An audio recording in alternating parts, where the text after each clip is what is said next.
Edappadi K Palaniswami அவர்கள் நன்றி தெரிவிச்சிருந்தார். இந்த தமிழக வெற்றி கழகம் அதிமுக கூட்டணி இந்த விஷயத்திலிருந்து கூட்டணி அப்படிங்கிறது உருவாக்கும் அப்படின்ற பேச்சு உருவாகி இருக்கு.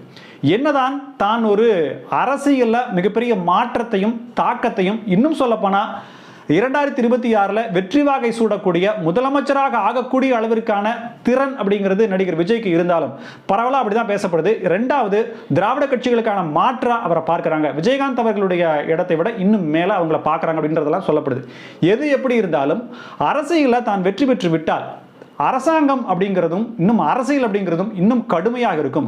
தன்னை எதிர்ப்பவர்கள் தன்னை ஒரு போட்டியாக நினைப்பவர்கள் அப்படின்ற பார்வையில் பார்க்கும்போது விஜய் அவர்களுடைய போக்கு, அவருக்கு ஆதரவானவர்கள் அப்படின்றது யார் அப்படின்றது இன்னும் சொல்லப்போனால் நான் கூடவே இருந்து நண்பனாக இருந்து அந்த அரசியல் செய்யக்கூடியவர்களை சமாளிக்கக்கூடிய வியூகங்களை சொல்லிக் கொடுக்கக்கூடிய நபர்கள் யார் அப்படின்றத ஒரு தேடல விஜய் அவர்கள் இருக்கிறாரா அப்படின்ற ஒரு பார்வை முன்வைக்கப்படுது.